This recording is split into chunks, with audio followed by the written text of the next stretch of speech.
Hi,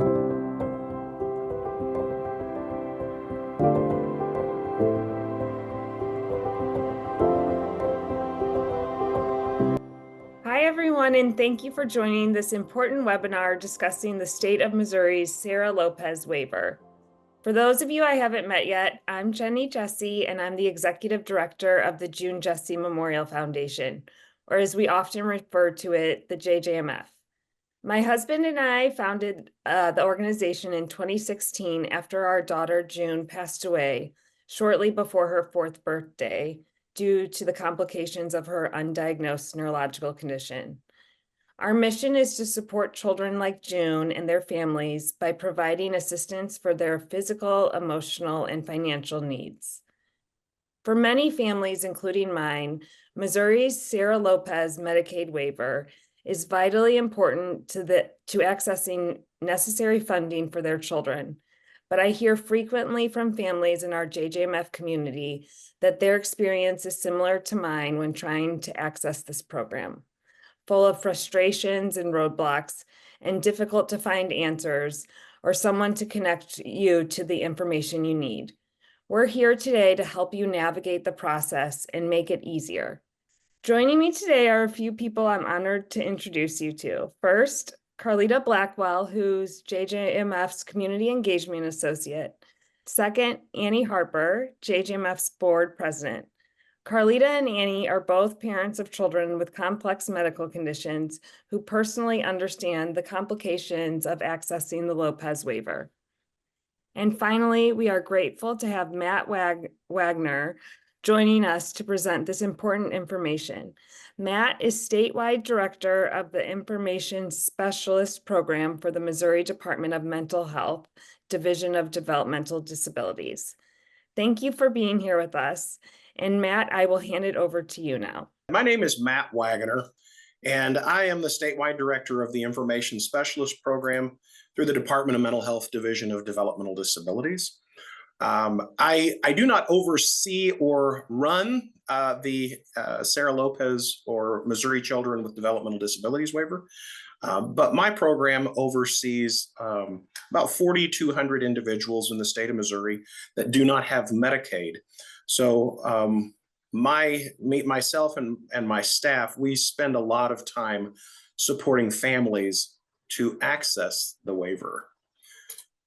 So who am I? So like we said before, I'm Matt Waggoner, Statewide Director of the Information Specialist Program. I'm a provisionally licensed professional mental health counselor as well. I have 26 years providing developmental disability services in the state of Missouri, 23 of which have been in state government. I am the father of 2 boys with autism spectrum disorder. My son Jacob has a rare genetic movement disorder. At this point in time, he's one of 6 in the state of Missouri that present with this symptomology. And he's the oldest, so they try out the treatments on him. A little bit about my boys. Luke was born 9 weeks premature. He spent 52 days in the neonatal intensive care unit. We thought he was going to ride the kindergarten bus from the NICU, but thankfully he was able to get straightened out and come home. Jake was born 7 weeks premature, and he got out of it pretty easy and only had 27 days in the neonatal intensive care unit.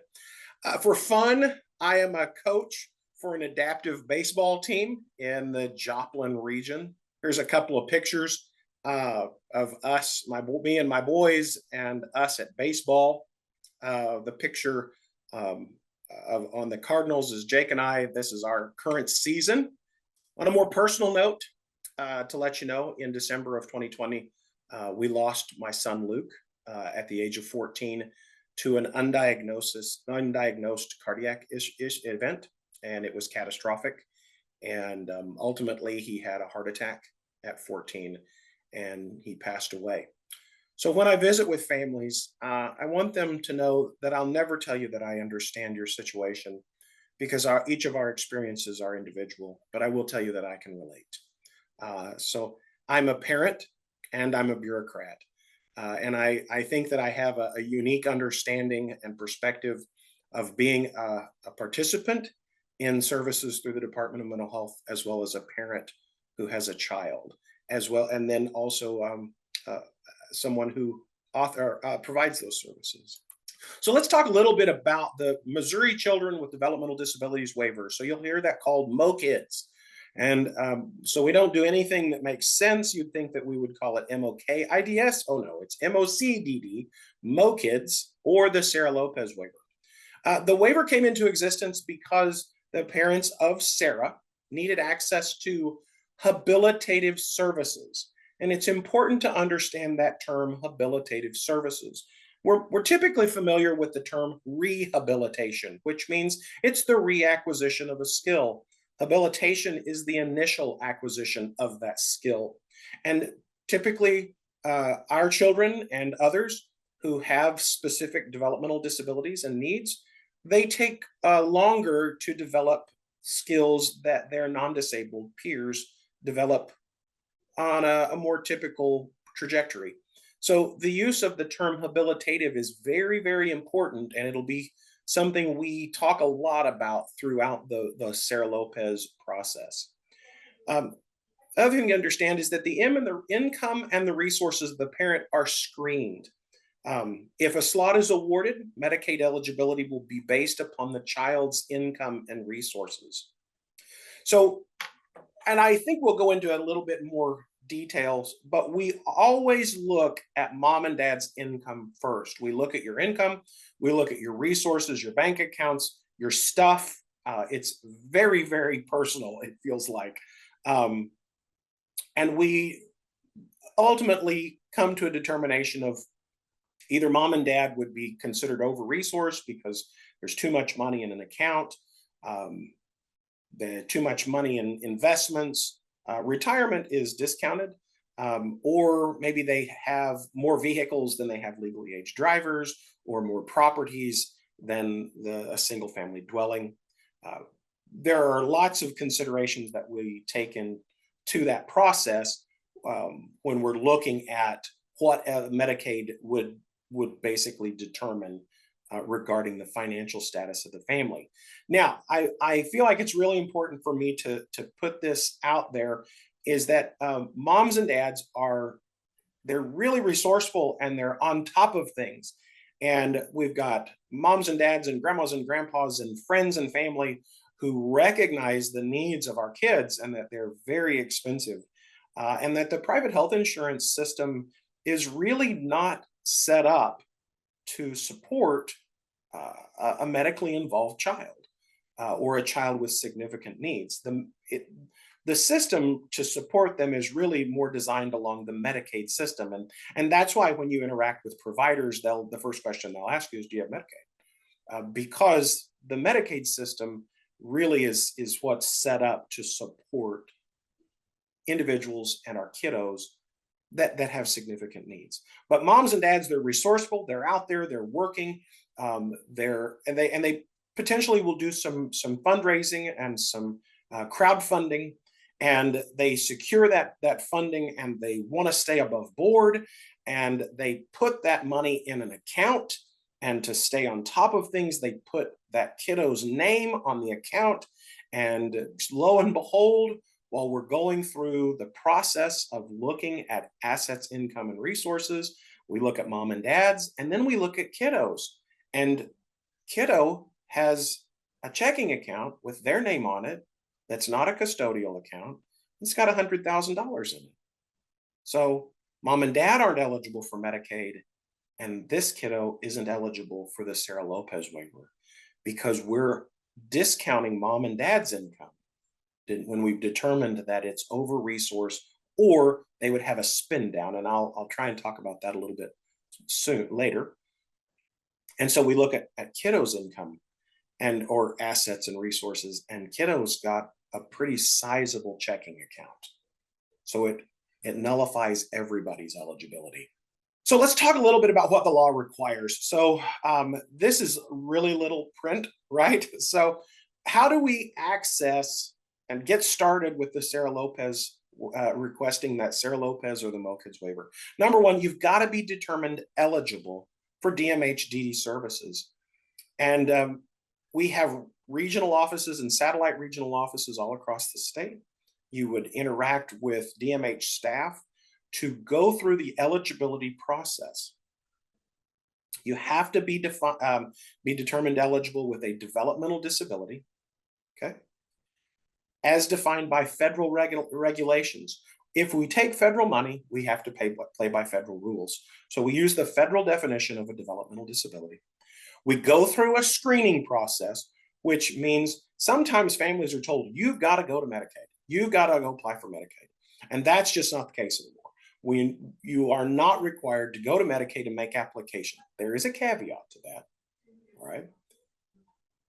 But typically, we can do an in-house screening. And that's where we talked a little bit about, we're going to look at bank statements, we're going to look at investment accounts, we're going to look at checking accounts, we're going to look at those things, and we're going to be able to do an in-house screening and basically render a determination of either over-resource, which means there's too much money in the account, too much stuff, or you would have a spin down. And a spin down, the easiest way I can define that, and it's not something that you'll find on a state website, is think of it like a monthly premium. Okay, it is an amount of money that must be either paid into Medicaid or acquired through the utilization of medical services. But it's like a monthly premium, and until that dollar amount is met, the Medicaid benefit isn't activated. The individual must be under the age of 18. They must be living in the family home. We cannot place a child outside the family home and access the Sarah Lopez waiver. There must be a need for habilitative services. So here's the kind of the sticking point. Obviously, the kiddo's got to have a diagnosis. There's got to be significant need. We've got to have some sort of a Medicaid determination. But most importantly, is we've got to identify that habilitative need. Again, that's that service or that support to help that kiddo meet those developmental milestones, or to support them to not digress more anymore. Okay. So the award of Medicaid is secondary to that habilitative need, that service need. So when I talk with families, we're talking about what's your service need, because that's our justification for moving forward in requesting the waiver. It does require an intermediate level of care, so an ICF ID. That's kind of an official term. Basically, what that means is that if Missouri had a state hospital system, which we don't anymore, the justification is to say that if I didn't get this service, I wouldn't be able to support my child in the home, and we'd have to look for placement outside the home. Now, everybody pause, take a deep breath.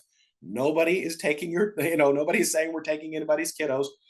We're not placing any child outside the home, right? We're saying that if that system existed, the justification is to say we would need a state hospital level of care if we didn't have the waiver. And we can speak to that a little more if there's concerns or questions, but understand, nobody's looking to move anybody into a hospital. It's establishing a level of care. Medicaid is going to reassess eligibility on a yearly basis, and so will the department. We'll look at the individual's skill level and their support needs. And then Medicaid will look at a financial eligibility and a disability eligibility as well. Eligibility is looked at annually. We offer the slots quarterly. So Missouri is on a July to June fiscal year. So we offer slots in July. Then we offer again in August, October. Then we offer again in January, and lastly in April. So we offer slots quarterly. So let's talk a little bit if families have a trust. So remember, I made that comment and said, you don't have to go to Medicaid. And I said that there was a caveat. Here's the caveat. If you have a third-party special needs trust, we're unable to do an internal screening. Medicaid has a set of attorneys as part of their eligibility process and their medical review. And they have to review the Medicaid trust, that third party sometimes call it a Medicaid trust, a special needs trust. They have to review that to ensure that it is not an asset for the child, that the child benefits from the trust, but it isn't considered an asset. So if a trust comes into an existence and families write special needs trusts, if that exists, we can't do the in-house screening. Now, that doesn't mean that we can't work with you to do the request the MOCDD waiver. What we have to have you do is an actual full application for Medicaid. You have to submit the trust so that the attorneys can review it and the medical review team can review for disability. Okay, so that's typically the only time we'll have to send you to Medicaid for an application if the trust is in existence. So what services are available? So we can get things like applied behavioral analysis, ABA, provided that the child doesn't have an autism diagnosis. If the child has an autism diagnosis, we would not be able to purchase ABA services through the waiver. Those could be purchased through state plan, through the regular Medicaid. We can look at assistive technology. We can look at community networking. We can look at community specialists, crisis intervention, rehabilitation, vehicle or environmental adaptation. So home modifications, vehicle modifications, health assessment, in-home respite, directed goods and services, skill development, out-of-home respite, personal assistant, remote services, specialized medical equipment, transportation. There are a number of services that can be requested through the waiver. And this is just a few of the options. So let's talk a little bit about the process that we're going to go through. So this tells you kind of what happens once a kiddo goes on the waiting list. So I'm going to take you a few steps back. If you're in the information specialist program, you don't have Medicaid and you live in one of the counties that my team supports, somehow you are going to be funneled to me, either through contacting me directly, or you have spoken with one of my team members and they refer you to me. And at that point in time, we're going to schedule a virtual meeting and we're going to talk through your needs and kind of get an idea of what you're looking for. And we're going to begin the process of either starting the screening or getting you all the paperwork you'll need to apply for Medicaid. If we're going to go the screening route, I'm going to provide you a list of documents that I'm going to need. You're going to compile those, you're going to get them to me, and I'm going to review them, and I'm going to write up a summary for the Medicaid unit that is attached to the Department of Mental Health. They are going to review it, and they are going to render a determination. Number one, over-resource. Number two, spend down. Either way, it doesn't matter what determination they come back with. If you're over-resourced, and you're under the age of 3, you'll get reviewed by the Utilization Review Committee and the Benefits Coordination Committee. If you're over-resourced and over the age of 3, then you're reviewed by the Utilization Review. If you are assessed a spending, which means we've assessed that you would have a monthly premium for that Medicaid to be activated, then you will be reviewed by both the Utilization Review and the Benefits Coordination Committee, regardless of the age of the child. The determination will be made, and typically there's some questions that have to be asked and clarification needs to be made. Once the child is placed on the waiting list, and everybody goes on the waiting list, okay? Once they're placed on the waiting list, each quarter, the federal programs units, part of the Missouri Department of Mental Health, Division of Developmental Disabilities, will review the waiting list and identify what children are eligible to come off of the waiting list. And our waiting list is twofold. Primarily, our waiting list is based upon level of need. So they always serve the children that have the highest level of need And then we look at time, the amount of time someone's been on the waiting list. Highest level of need first, then time on the wait list. If a slot is offered, you'll be contacted. Now, if you're in my program, then I'll be the one that contacts you. And I'll provide you with a packet of Medicaid documentation that must be completed. Medicaid will be making their final determination of disability. Once they have made their determination of disability, the slot is awarded, Medicaid is activated, and you will be transferred in my program to a support coordinator. If you already have a support coordinator, then they will work with you for the final authorization of the services and get funding in place. The waiver remains active for the child until they're 18 years old, as long as they continue to meet the eligibility requirements. It automatically terminates the day before they turn 18. Behind the scenes, documentation and paperwork will be done that at the 18th birthday, the child's Medicaid will transition to aged, blind, and disabled. It's typically very simplified, and it doesn't require a new application. It all happens behind the scenes.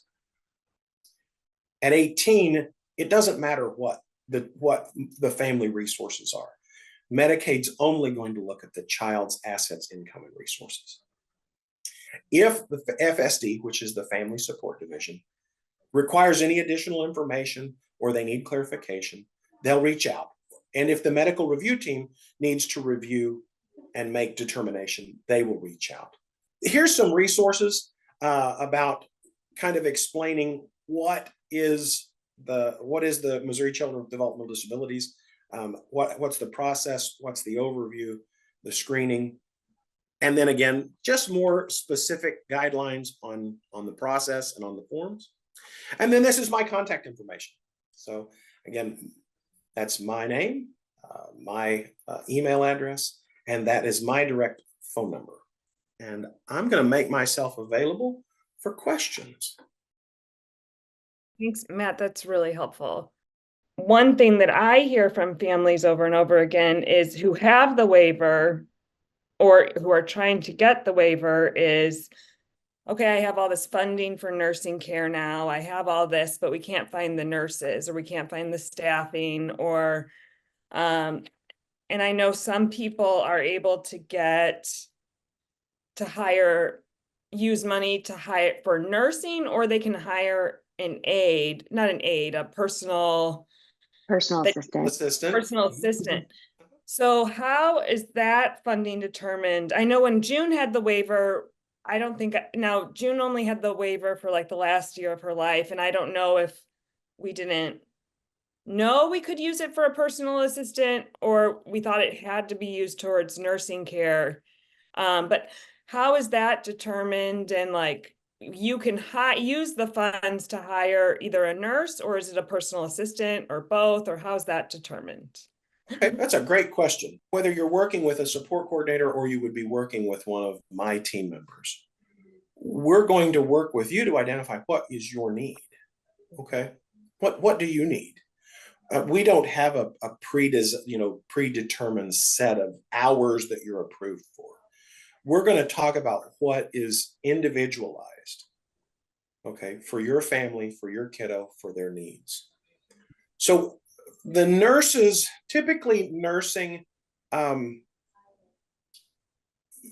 I don't want to speak to, because I'm not an expert in everything, but what I don't know, right, I could make up, but I'm not going to do that today for everybody.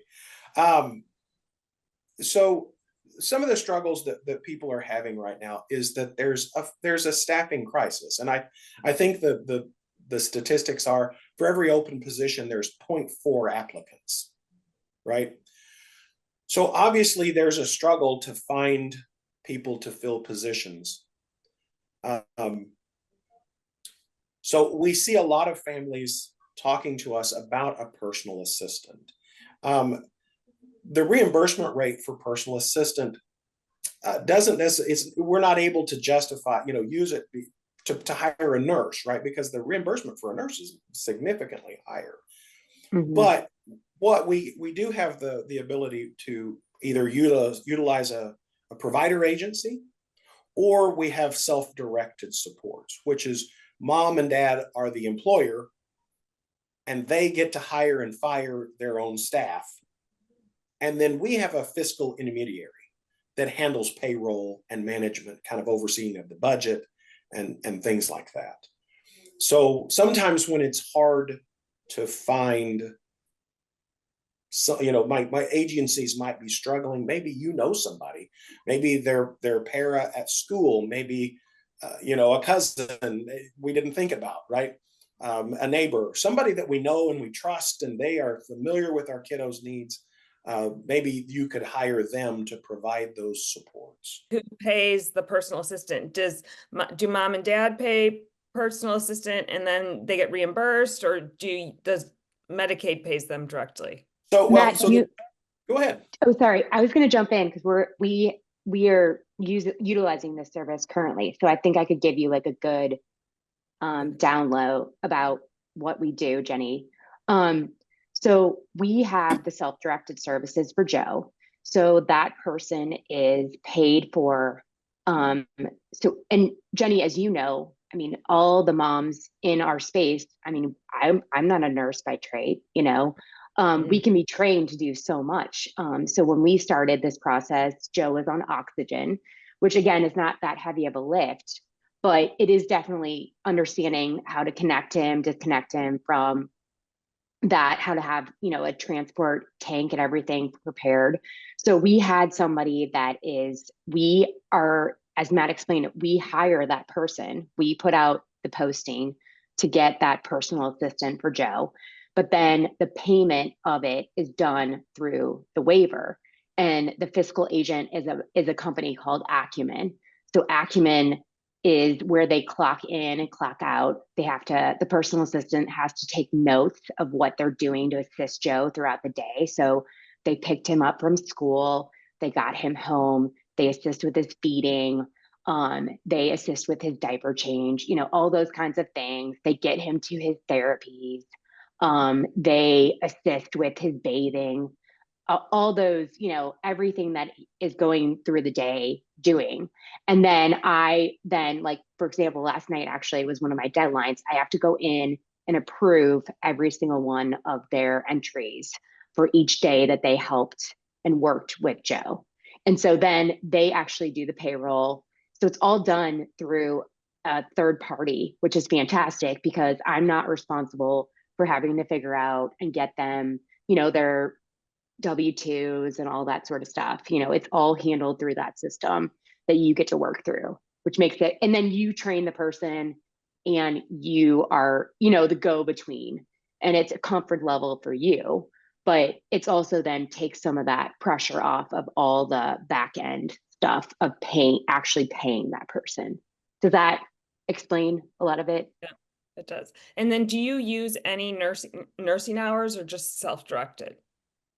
We just have our personal assistant is not a qualified nurse. Okay. They're so if you have a qualified nurse, then you have to have a couple different more trainings on top to get that person to that level.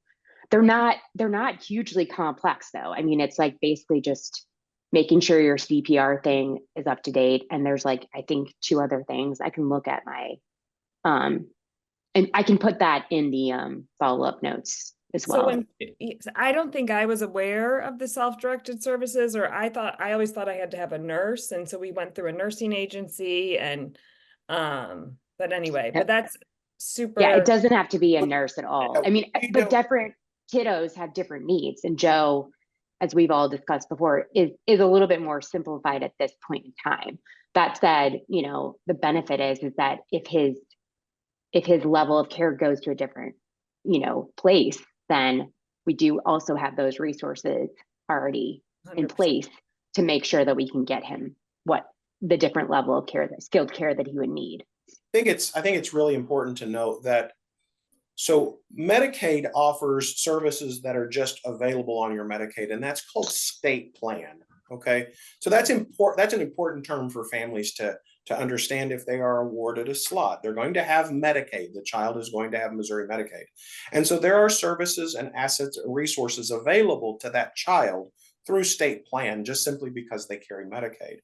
And one of those is the nursing services. So a child could obtain actual nursing services through state plan Medicaid because of their need, their level of need.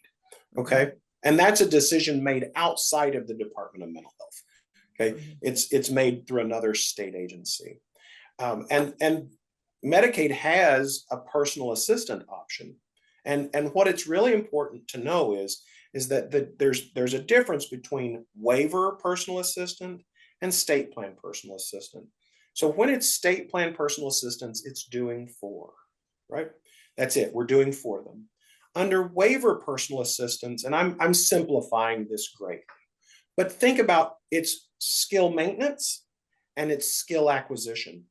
Remember, we're coming down to that term habilitation again. So we're gaining skills, we're working, we're providing those supports to gain skills, right? Because we know our kiddos are developing a little slower than our non-disabled peers. So we're working extra to help them get those skills, but we're also working to keep skills that they already have in place and not have skill loss, okay? So that's that justification for that waiver. So self-directed isn't necessarily, we're not going to necessarily authorize nursing services. That can be authorized through another state agency, but the self-directed personal attendant or personal attendant through an agency is that skill acquisition and skill maintenance, okay? So I hope that clarifies it. Once a family has the waiver, can it be taken away? Do they have it until the child's 18? What does that look like? Well, we're not looking to take it away, right? Once you've been awarded, a Medicaid waiver is an entitlement, okay? Once it's awarded. Now, there are some requirements that have to be met each year. And I talked a little bit about that during the presentation, is that annually we're going to do a level of care where we assess the kiddos' needs and make sure that they continue to meet the federal government's definition. And then Medicaid's going to have paperwork that has to be done annually as well. And so those have to be done. And if they're not met, then Medicaid does have the authority to terminate Medicaid, which once Medicaid is terminated, then the waiver slot is inactivated. Okay. So, you know, we're not going to walk around going, we're taking that away, right? But there are things that have to be done on an annual basis to keep the benefit moving and active. So I always hear about, or at least when June was alive, how little slots there are. Like I think I heard a number one time, there was like 776 slots or something. I don't know. And I don't know if that's right. There's or less not. than that, actually. There's less. Okay. But it was like a weird number. About 300 and some. There's about 300 plus. Yeah. So like just in the St. Louis region, we know that there are approximately 3,000 kids with medically complex neurological conditions that I would think define eligibility for the waiver. So I guess I just want to know, like, what can we be doing, you know, to make this waiver more accessible to families? So we're getting, I mean, there's way more than 300 families who need this in Missouri. So for their children, like, how can we be doing that? Will anything change with Medicaid expansion being added in Missouri? Or like how can we be talking to like lawmakers or anyone about getting more access for these kids who really, really just need it? So at this point in time, that's a great question. And I think it's got a twofold answer, okay?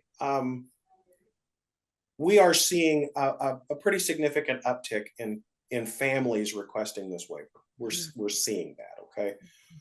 My team spends a considerable amount of time with, you know, helping families do the paperwork and kind of go through the steps to get there. I think you've got to look at, yes, there are this number of families, right? Are they requesting it? So are they coming to the department and putting a demand on the system, right? So if we can have 3,000, which is that's a great number. But if they're not approaching the department and they're not putting a demand on that system, it's harder to justify going to legislators and saying we need greater access, right? Okay. But yes, I always encourage families, to communicate with your legislators. Let them know. Number one, let them know, hey, this is a benefit to us. This waiver helped us. I've heard a lot of families say this waiver saved our lives. Okay, right? It gave us the help that we needed. And this might not be the most appropriate, but I'm gonna throw it out there. There are 2 waivers that exist. There may be more. I know of 2. How's that? 2 waivers that exist federally to support medically involved kiddos. Okay, the Sarah Lopez is the waiver that Missouri participates in.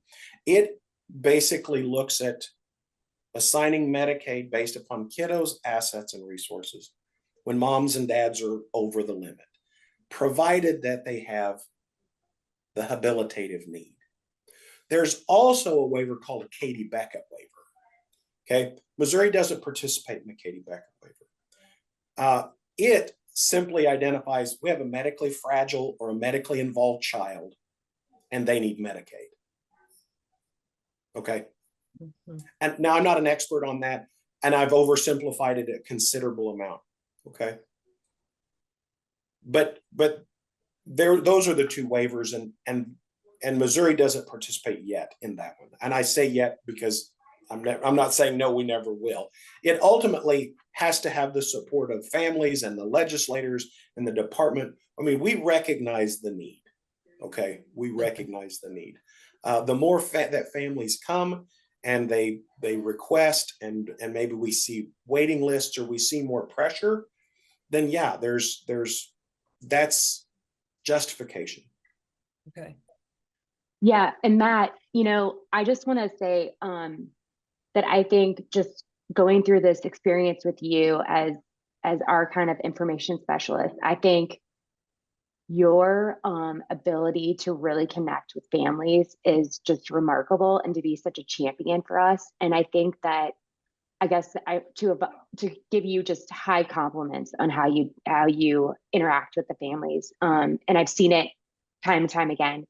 But also to just say too that what can we do to create more of this awareness about this waiver, and how can we kind of keep pushing forward that need of families, so we can really make, because as we want to build this case of why this is so important, why more need to be out there. What can we do to create more awareness around it? I think that's a great question, and thank you very much. That's a high praise. I receive that as high praise. That means the world to me, right?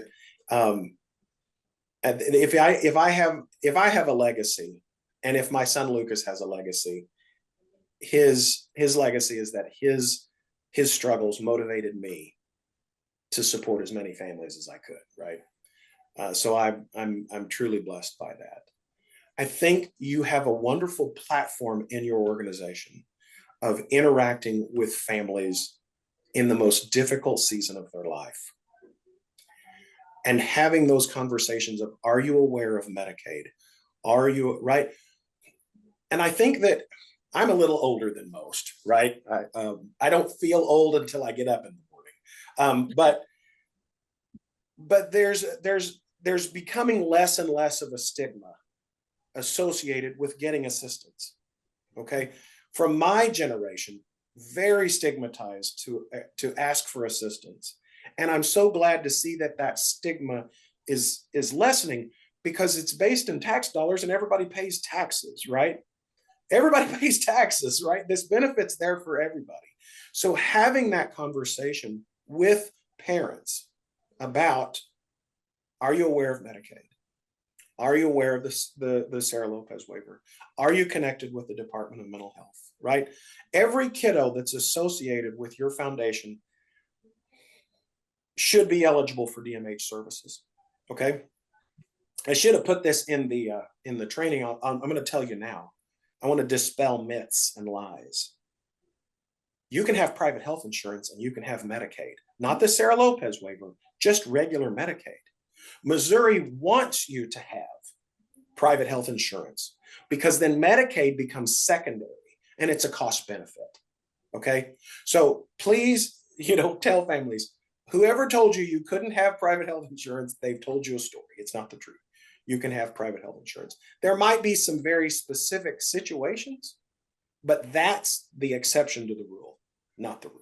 Okay.